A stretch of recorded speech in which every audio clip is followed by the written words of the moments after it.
YouTube, welcome to another video by the Geo Scholar. Got a cup of coffee with me, as coffee is going to be at the center of this geography lesson.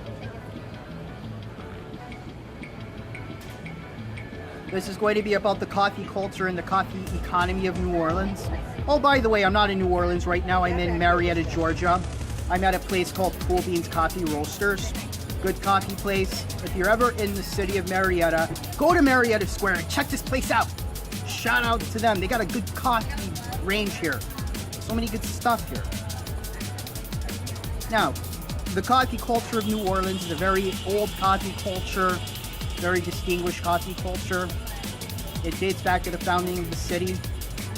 What you had was the migration of the French, because the French were the ones who founded New Orleans.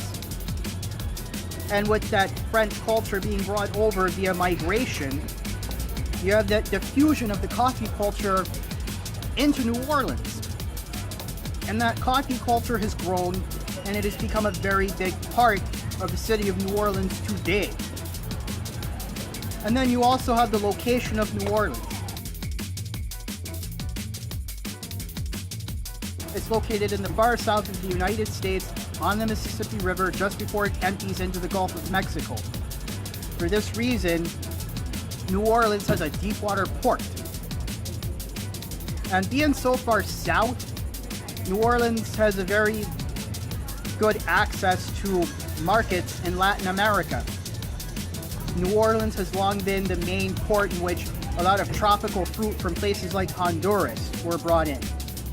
Oh, by the way, check out my video about New Orleans, the original gateway to Latin America. New Orleans geography has played a role in that as well. Check it out. But back to this topic.